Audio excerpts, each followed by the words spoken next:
하라기수를 이제 읽으시다가 함정 같은 건데, 그게 뭐냐면 문장이 멋있게 나갈 때에는 근본적인 단어들이 그 안에 섞여 있나를 찾아보셔야 돼요. 하라기수에서 이 굉장히 좋은 글자가 또 나왔죠. 아름답다. 이 아름답다는 말이 나오면 이것은 명예가 높다, 외모가 예쁘다 이런 것들을 다 포함을 해요. 앞이라는 글자가 선천이나 대운에서 등장을 하면 이것은 나의 부모나 나의 조상과 관련해서 어떤 일이 일어난다는 것을 이야기한다 이렇게 생각하시면 그게 거의 맞습니다.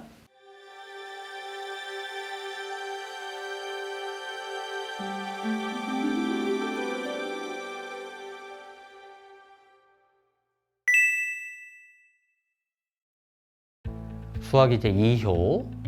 지엄이가 그 머리 꾸미개를 잃는데 쫓지 말라. 7일이면 얻는다. 하라기수에서 날짜가 이제 등장하거나 어떤 기간을 이제 딱 집어주는 주역에서 이제 이런 것들이 나와요. 근데 그런 기간이나 이런 것들이 나오면 주역은 쓰여질 당시의 그 시대적 상황을 많이 가져다 쓴 것들이 있거든요. 실제로 이제 점을 치거나 우리가 이렇게 점으로써 이렇게 하다 보면 그 기간들이 유사하게 나의 현실과 일치하는 경우들이 이제 있어요. 우리가 임상을 해보면 만약에 7일이다 또는 뭐 7년이다 이렇게 나오면 실제로 그것이 상징적으로 7일이다 이게 아니라 실제로 그런 날짜에 어떤 일이 생긴다 이렇게 생각을 하셔도 사실 임상에서는 그게 틀리지 않고 맞아 떨어지는 경우가 생각보다 잦습니다. 상전이 말하기를 7일의 어둠은 중도로 해서다. 자, 주역에서 가장 중요하게 생각하는 이 중용, 중도, 중용과 어떤 도, 내가 좀 치우치지 않은 이것을 이제 계속 강조를 하고 있죠. 이 효는 무릇 그 덕이 있는데 쓰이는 것은 보지 못하는 상이니 그로 인해 무거운 도를 지키는 사람을 시사한다. 협자로 가볼게요. 협자는 덕의 쌓임이 몸에 충족함으로써 보불문양의 예복을 입은 황제의 이 계책으로 다스리게 되고 도가 쌓임이 그 그분 몸에 충족함으로써 실시하여 버리고 다스려 구비함의 원천이 된다. 시작에는 비록 어렵게 행해지는 그 도라서 뜻함과 원함이 아직 아득하나 마지막에는 반드시 그 알맞음에 모이고 만나서 공로와 이름은 늦게 이루어진다. 덕의 쌓임이 몸에 충족함으로써 보불문양의 예복을 입은 황제의 계책으로 다스리게 되고 말이 멋있죠. 하라기수를 이제 읽으시다가 함정 같은 건데 그게 뭐냐면 문장이 멋있게 나갈 때에는 근본적인 단어들이 그 안에 섞여 있나를 찾아보셔야 돼요. 무슨 말이냐면 보불문양의 예복을 입은 황제의 계책으로 다스리게 되고 이렇게 돼 있잖아요. 그러면 이 안에 이익이라는 말이 혹시 나오나 공로라는 말이 혹시 나오나 복록이라는 말이 혹시 나오나 또는 돈, 재산 또는 이름, 명망, 희망 이런 구체적으로 현실에서 출세나 성공, 기쁨, 행복 이런 것과 관련된 단어가 혹시 이 안에 섞여 나오나를 찾아보셔야 돼요. 그런데 기재 2효는 이제 협작을 이렇게 쭉 읽어보면 덕의 쌓임이 몸에 충족함으로써 보불문양의 예복을 입은 황제의 계책으로 다스리게 되고 도가 쌓임이 이 구분 몸에 충족함으로써 실시하여 버리고 다스려 구비함의 원천이 된다. 뭔가 말이 멋있는데 돈이라는 글자도 안 나오고 명이라는 글자도 안 나오고 이름을 얻는다는 말도 안 나오고 그냥 말만 멋있죠. 이게 뭐냐면 덕의 쌓임이 몸에 충족한다는 건 뭐냐면 내가 되게 성격이 좋다 이거 쉽게 말하면 성격이 좋아서 보불문양의 예복을 입은 황제의 계책으로 다스리게 되고 이렇게 되면 나는 관대한 마음으로 사람들을 내가 다스리게 된다 이런 말이에요. 도가 쌓임이 구분 몸에 충족함으로써 실시하여 버리고 다스려 구비함의 원천이 된다. 내가 도가 쌓였다. 공부도 열심히 했고 깨달음도 깊고 그런 일이 생겼는데 몸이 굽어 있죠. 굽은 몸에 뭔가 이렇게 느낌이 뭔가 멋있게 나아가는데 실제로 이렇게 경험하기에는 좀 내가 힘들구나 하는 거를 이렇게 느끼실 수 있는 그런 문장으로 이렇게 나가는 거예요. 시작에는 비록 어렵게 행해지는 그 도라서 뜻함과 원함이 아직 아득하나 마지막에는 그 알맞음에 모인다. 그래서 공로와 이름이 있는데 이루긴 하는데 늦어진다. 그래서 기재 2효는 모든 것이 지체된다는 괴예요. 근데 다행스럽게 뭐냐면 황제라는 글자가 일단 나오죠. 황제라는 글자가 일단은 나와요. 황제의 계책으로. 그렇기 때문에 매우 지위가 높은 상황에 처하게 된다라는 것은 이 효가 분명히 보여주는데 내가 뜻하는 대로 이 지위를 펼쳐나갈 수는 없다. 모든 것이 늦고 지체되고 자꾸 더디게 된다라는 게 이 협자의 전반적인 뜻이에요.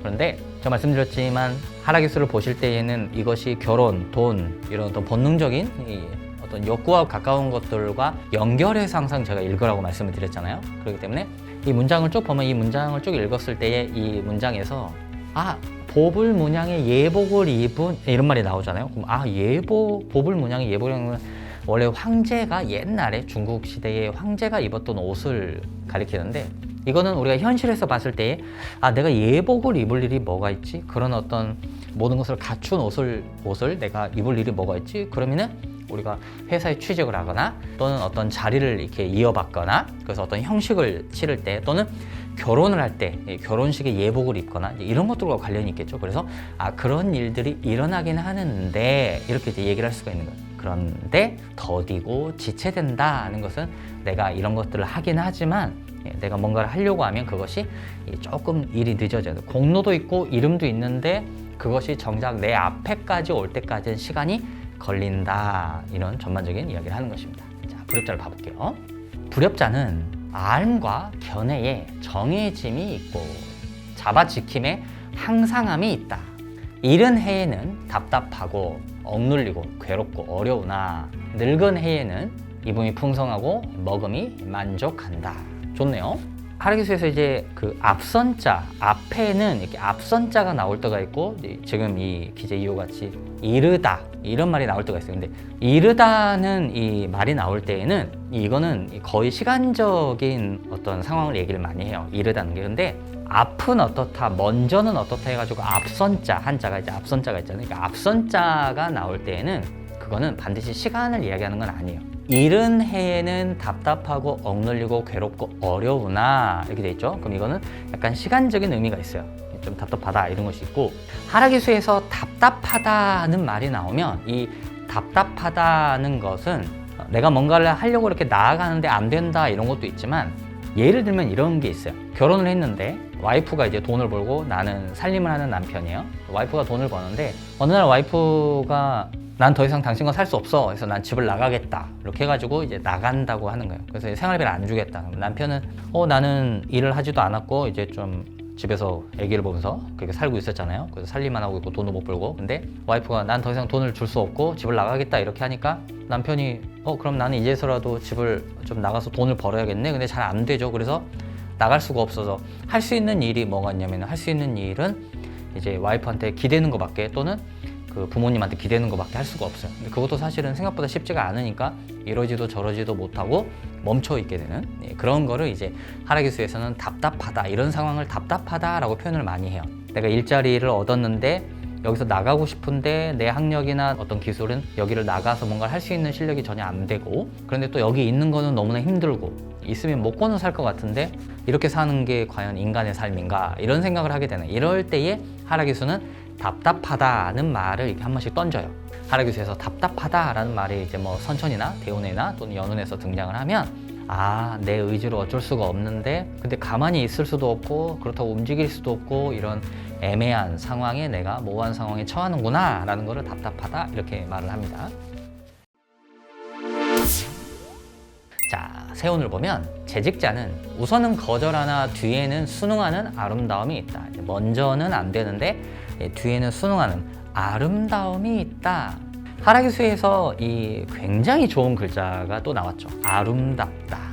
이 아름답다는 말이 나오면 이것은 명예가 높다, 외모가 예쁘다 이런 것들을 다 포함을 해요. 예를 들어 어떤 문맥이 아름답다 또는 기회가 아름다운 만남이 있다, 아름다운 기회가 있다 뭐 그런 식으로 아름다움이 있다 하면은 그것은 내가 외모가 빼어난 사람을 만난다 라는 의미도 포함을 해요. 그래서 우리가 이제 바로 학습자를 내려가 보면 학습자는 앞은 이르나 뒤는 얻는 아름다움이 있다 나오죠. 그러니까 1차적으로는 우리가 연운에서 또는 월운에서 또는 일운에서 학습자 글귀는 시험을 치는 사람 또는 뭔가를 준비하는 사람, 자격증을 준비하는 사람 이런 사람한테 1차적으로 이게 적용이 되지만 보편적으로 나오는 거는 다 읽어야 돼요. 그래서 다 읽었을 때에 앞은 읽는데 먼저는 내가 뭔가를 잃어버리는데 뒤는 얻는다. 근데 이게 뭐예요? 아름답다. 이렇게 아름답다. 나는 외모가 빼어난 또는 어떤 아름답다고 말할 만한 사람과의 만남이 있다. 이렇게 생각을 하실 수가 있어요. 뭔가를 있다라는 것은 이렇게 소유한다라는 거죠. 그 다음에 얻는다라고 됐으면 이렇게 얻는다라는 것은 뭔가를 내가 획득한다, 가져온다는 거잖아요. 그래서 이것은 사람을 만난다라는 말로도 우리가 해석을 할 수가 있어요. 읽을 수가 있어요. 사람을 만난다, 내가 사람을 얻는다, 아름다운 사람을 얻는다 이렇게도 우리가 이해를 할 수가 있어요. 자, 그 다음에 일반적으로는 앞은 어려우나 뒤는 쉬운 아름다움이 있다. 좋네요. 지금 계속 보시면은 앞이라고 되어 있죠. 이 앞이라고 하는 게 앞이라고 하는 이 앞선자. 네, 제가 아까 말씀드렸지만 이 글자는 시간적으로 앞을 말하기도 하지만 나의 조상, 나의 선조를 뜻하기도 해요. 지금 같은 경우에는 세운에서 나왔기 때문에 연운에서 조상과 관련해서 안 좋은 일이 바로 생기기는 쉽지가 않아요. 시간이 좀 필요하니까. 그런데 만약에 앞이라는 글자가 선천이나 대운에서 등장을 하면 이것은 나의 부모나 나의 조상과 관련해서 어떤 일이 일어난다는 것을 이야기한다. 이렇게 생각하시면 그게 거의 맞습니다. 수흉자. 자, 운수가 흉한 사람은 잃고 상을 당하고 망할 조짐이다. 조짐이다, 징조이다 이렇게 나오는 것은 그런 일이 일어날 거니까 조심해 이런 얘기예요. 이것이 조심해, 그런 일이 일어날 거야. 수흉자, 하락기수에서 이제 계속 한 번씩 세운 항목에서 한 번씩 이렇게 던져주는 글자예요. 수흉자, 운수가 흉한 사람. 운수가 흉한 사람은 무엇을 말하는가?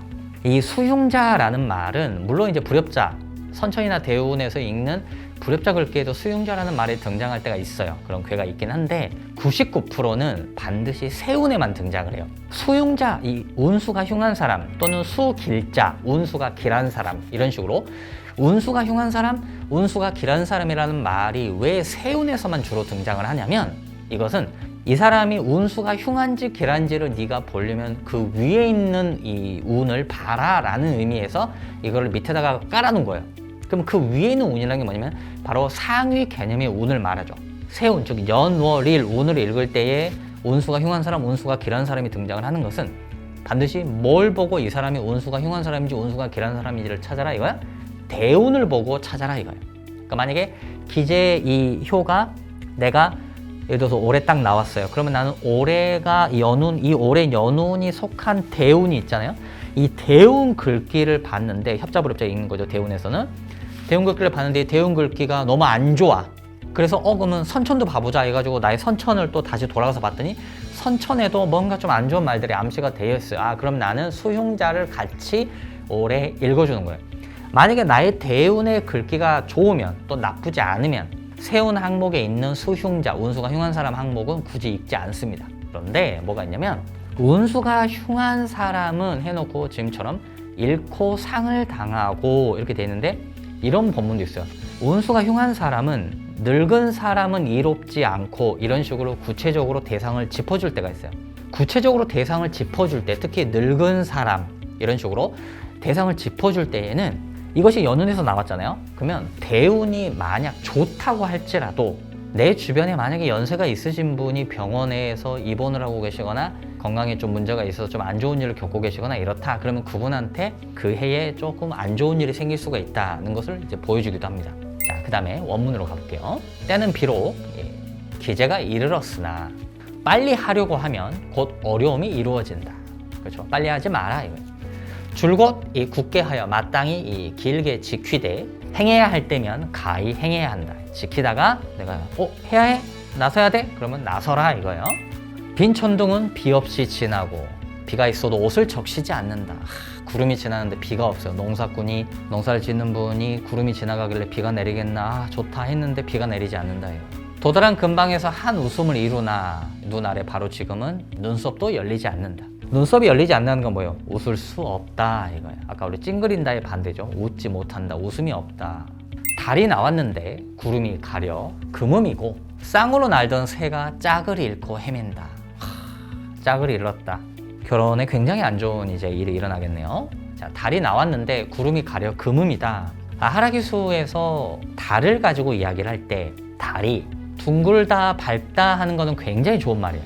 매사가 순조롭다. 근데 달이 금음이다, 어둡다, 구름에 가렸다 이런 말들이 나오면 운이 좀 안 좋아지고 있구나, 힘든 일이 생기겠구나 라는 걸 암시를 하는 겁니다. 근데 쌍으로 날던 새가 짜그리로 헤맨다. 만약에 이것이 대운에서 특히 나오면 그 대운에서 이혼할 수가 있겠어요. 네, 결혼하신 분은. 네, 그리고 어떤 이혼운이 없는 기혼자분들이라면 이제 외도의 운이 시작이 될 수가 있겠죠. 그래서 좀 조심하셔야 됩니다.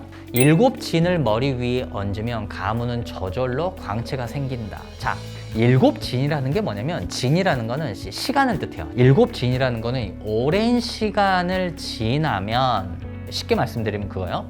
그러면 가문은 저절로 광채, 기쁨이 빛나는 좋은 일이 생길 거다. 기다려라. 기재가 가지고 있는 보편적인 기재괴의 뜻을 이제 효사들이 계속 차용을 해서 이렇게 설명을 하고 있습니다.